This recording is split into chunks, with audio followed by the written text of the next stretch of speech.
Next topic है accounting treatment of goodwill.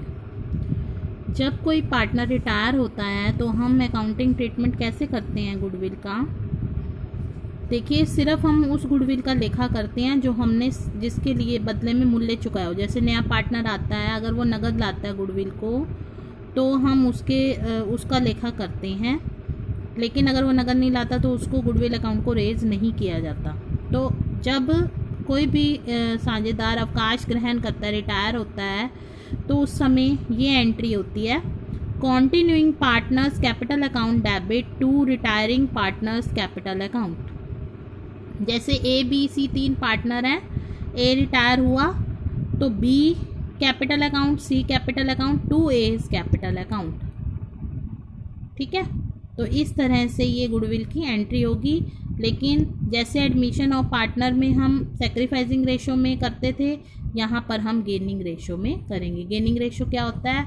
New ratio minus old ratio. जैसे ये example अब देखिए आप, P Q R R equal partners in a firm are retire and the goodwill of firm is valued at 3,60,000। No goodwill account appears at yet in books of firm. P and Q agree to share profits in ratio 3:2। ये नया ratio है, पुराना ratio 1:1:1, मतलब 3 partner है ना, तो 1/3 1/3 1/3। Are retire हो गया तो पुराना रेशो इसका 1/3 और 1/3 रहेगा, और नया रेशो क्या है 3/5 और 2/5 पी और क्यू का।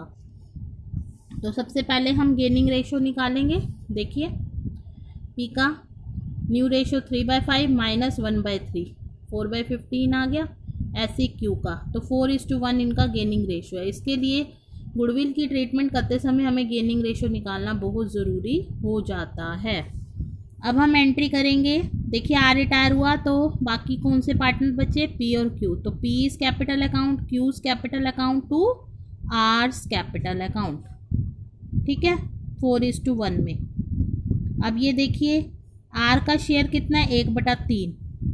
तो इसकी गुडविल कितनी बनेगी? 1/3 करेंगे 1,20,000। तो 1,20,000 इसकी गुड शेयर होगा। उसको 1,20,000 को किस अनुपात में बांटेंगे? 4:1 में। तो इसका 96,000, इसका 24,000। ये एंट्री हो गई। नेक्स्ट देखिए, Bharti, Kirti, Preeti are partner sharing profit in ratio 2:3:4। Preeti retires and for purpose of goodwill is valued at 1.5 year, 1 और आधा यानी कि 1.5। Purchase of average super profit, ये आपने गुडविल निकालने के मेथड सीखे थे। एवरेज सुपर प्रॉफिट मेथड क्या होता है? सुपर प्रॉफिट निकालने का average profit minus normal profit. पहले एवरेज प्रॉफिट निकालेंगे, नॉर्मल प्रॉफिट आपको दे रखा है। एवरेज कैसे निकालेंगे? इन तीनों को ऐड कर 3 से डिवाइड कर देंगे, 60,000 आ गया। सुपर प्रॉफिट क्या होता है? Average profit minus normal profit. Super profit आ गया 15,000। अब गुडविल क्या है? Super profit into 1.5, 1.5। तो 1 से 1/2 यानी कि 3/2 आ जाएगा। इसको काटेंगे 7500, तो ये 22,500 आ गया। ठीक है, ये गुडविल आ गई।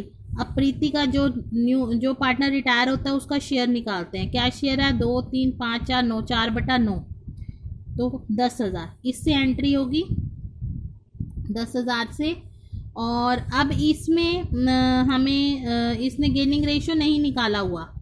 जब हमें न्यू रेशो के बारे में कुछ नहीं क्या रखा होता तो ओल्ड रेशो से ही गेनिंग रेशो आ जाता है। ओल्ड रेशो इनका होएगा 2:3, यही गेनिंग रेशो कहलाएगा। तो 2:3 में इसको बांटेंगे। तो भारतीय कैपिटल अकाउंट जो बच जाते हैं पार्टनर, उनके capital account debit to retiring partners capital account. उसके जो गुडविल का शेयर है उससे हम ये एंट्री करेंगे। अब देखिए, नेक्स्ट टॉपिक है, जब मान लो गुडविल अकाउंट पहले से ही दिया हो तो पहले उसको राइट ऑफ करेंगे। राइट ऑफ करने की एंट्री होती है all partners capital account debit to goodwill account, old ratio में।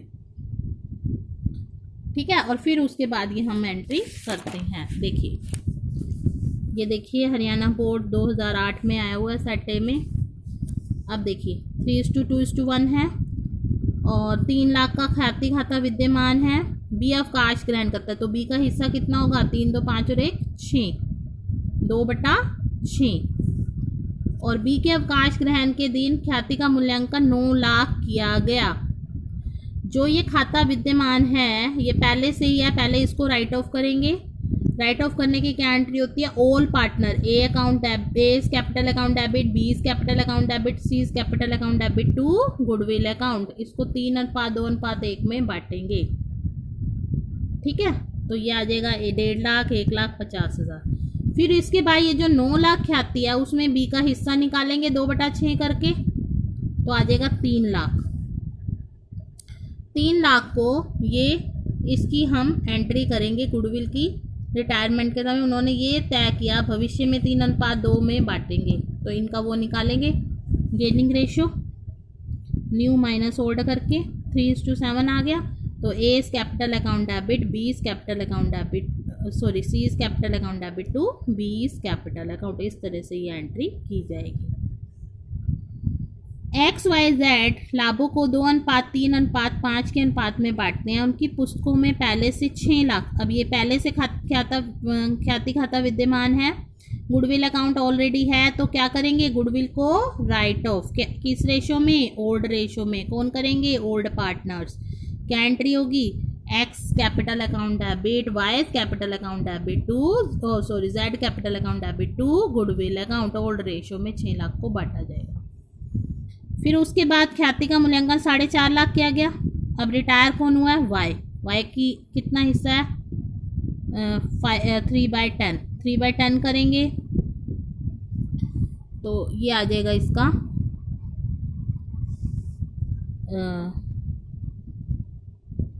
XYZ, सॉरी एक्स करता है तो 2/10 निकालना, तो 2/10 करेंगे 90,000 आएगा।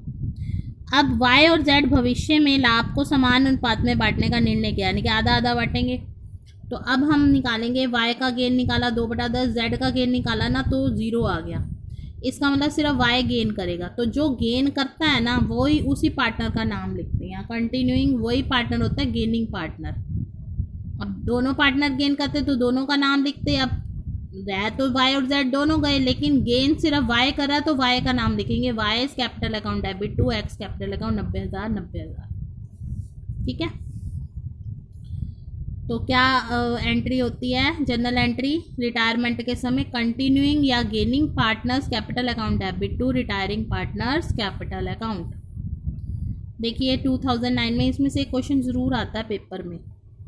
अब देखिए 2:1:2 न्यू प्रॉफिट शेयरिंग रेशो, पहले गेनिंग रेशो निकाल लीजिए। दोनों गेन कर रहे हैं, 5:1 में बांटेंगे। 3,60,000 है गुडविल फर्म की, तो उसमें जो रिटायरिंग पर्सन होता है उसका ये डेथ का है। ये डेथ का क्वेश्चन अभी छोड़ देना आप, 18th अभी डेथ का नहीं करना आपको। वैसे एंट्री वही होती है जो रिटायरमेंट के टाइम होती है, सेम वैसे ही प्रोसीजर होता है, कुछ भी अलग नहीं होता। देखिए अपूर्वा, डिम्पल, कोमल, सलोनी, ये चारों पार्टनर्स हैं। इन दोनों ने अवकाश ग्रहण करने का निर्णय लिया। ख्याति का मूल्यांकन ये हुआ, अपूर्वा और वो लाभों को। अब 2 पार्टनर रिटायर हुए हैं। देखिए अब कैसे करेंगे? पहले गेनिंग रेशो निकालेंगे क्योंकि न्यू दे रखा है, ओल्ड। और आपको ये ध्यान रखना है हमेशा गेन ओल्ड, जो गेन जो हैं वो ओल्ड पार्टनर्स करते हैं। मतलब ओल्ड पार्टनर्स मतलब जो रिटायर नहीं होते, उनके अलावा बाकी जो है उनका गेनिंग रेशो निकालते। तो पूर्वा और सलोनी का निकालेंगे 8:7 आ जाएगा। अब ये देखिए गुडविल कितनी थी? 90,000। 90,000 में दोनों का हिस्सा निकालिए। उसका हिस्सा कितना है? कौन कौन रिटायर हुआ? डिम्पल और कोमल। डिम्पल का हिस्सा कितना है? 2/6। 2/6 करेंगे तो 30,000 इसका आ जाएगा। और कोमल का कितना है? 1/6, तो उसका आ जाएगा 15,000। टोटल हो गया 45,000। 45,000 को ये बांटेंगे 8:7 में, तो इसका आ जाएगा 24,000, इसका आ जाएगा 21,000। मतलब 2 पार्टनर रिटायर हुए ना तो दोनों का क्रेडिट होगा, तो टोटल को ये दोनों बांटेंगे। ठीक है, किस रेशो में? जो इन्होंने निकाला है, इस तरह से। ये भी रहने दीजिए, डेथ का है।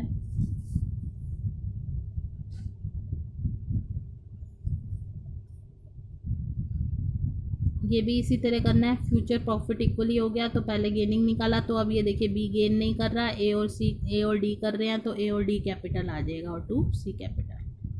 सिंपल है ये। A B C partner sharing profit ratio 4:3:2। B decide to retire and surrender his share A and C in ratio 3:1। अब उसने सरेंडर करा 3:1 में, ठीक है। Goodwill of firm is valued at 1.5 year purchase of super profit based on average profit of last year which were 2,243,10। तो उसने कहा है कि जो गुडविल है वो सुपर प्रॉफिट का 1.5 ईयर परचेज है, तो सुपर प्रॉफिट निकाल के उसको 1.5 से मल्टीप्लाई कर देंगे। गुडविल ऑलरेडी अपीयर है, पहले इसको राइट ऑफ करेंगे ओल्ड रेशो में, ठीक है। और भी प्रॉफिट जो दे रखे हैं 5,40,000 है। अब इसमें आपने जनरल एंट्रीज करनी है। एक तो गुडविल राइट ऑफ करने की जनरल एंट्री होगी, दूसरी गुडविल को एडजस्ट करने की होगी। पहले गुडविल निकालनी पड़ेगी, पहले सुपर प्रॉफिट निकालेंगे। जैसा कि अभी आपको बताया, ये गुडविल आ गई, उसका शेयर आ गया 40,000। 40,000 को ए और सी किस में बांटेंगे? देखिए उन्होंने सरेंडर किया है 3:1 में, ये गेनिंग रेशो ही दे रखा है आपको, तो इसी में ही कर लेंगे हम। उसके बाद profit and loss appropriation account debit to S capital to, जो बाकी बच के पार्टनर वो अपना न्यू रेशो में करेंगे। तो न्यू रेशो कैसे निकालेंगे हम? देखिए बी का शेयर ए और सी ने किस में डिवाइड करा? 3:1 में, तो ए को मिलेगा 3/9 का 3/4, तो ए उसको जोड़ेगा, और सी को मिलेगा 1/4 किसका? 3/9 का, क्योंकि बी का हिस्सा 3/9 है। 3/9 का 3/4 ए लेगा, 1/4 सी लेगा, तो वो जो भी लेंगे वो अपने हिस्से में ऐड कर देंगे। इस तरह से न्यू रेशो आ गया। इंपॉर्टेंट क्वेश्चन है, ये आ सकता है आपका, ठीक है। तो इस तरह से ये डिस्ट्रीब्यूट कर रहे हैं, क्योंकि जो बच जाएगा वो प्रॉफिट को डिस्ट्रीब्यूट करेगा, ठीक है।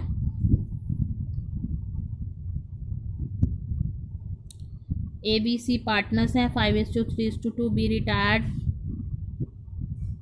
And the new profit sharing ratio 2:3 दे रखा है आपको। सैक्रिफाइसिंग रेशो क्या होता है? Old ratio minus new ratio. Sacrifice होता है old ratio minus new ratio, और गेनिंग रेशो होता है new ratio minus old ratio. ये फर्म की गुडविल है। अब आपने बी के रिटायरमेंट पे बताना है। पहले सबसे पहले गेनिंग रेशो निकालेंगे आप। ये बी का शेयर है गुडविल का, गेनिंग रेशो निकालेंगे। न्यू रेशो ये दे रखा है, ओल्ड रेशो ये दे रखा है। अब ये क्वेश्चन थोड़ा सा चेंज है। अब इसमें क्या है? गेन करने की बजाय सेक्रीफाइस आ रहा है और सी का गेन आ रहा है, ठीक है। तो जिसका गेन आता है ना, हम तो उसी को ही डेबिट करते हैं। अब सेक्रीफाइस वाले कहाँ जाएंगे? वो क्रेडिट होंगे। हालांकि रिटायर सिर्फ बी हुआ है, लेकिन यहाँ पर ए भी जो है क्रेडिट होगा, क्योंकि ए ने सेक्रीफाइस किया है। ये क्वेश्चन इस तरह से होगा। ये भी इसी तरह से ही है। जो बस आपने ये याद रखना है, गेन करने वाला डेबिट होता है और सेक्रीफाइस करने वाला क्रेडिट होता है। अब रिटायरमेंट, जिसने रिटायरमेंट लिया उसके अलावा अगर कोई और पार्टनर सेक्रीफाइस करता है तो उसको भी क्रेडिट करते हैं,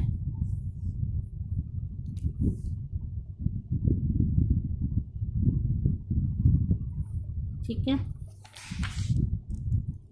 तो अभी आप यहीं तक प्रैक्टिस कीजिए। यहाँ तक अगर कोई प्रॉब्लम हो तो आप मुझसे पूछ सकते हैं।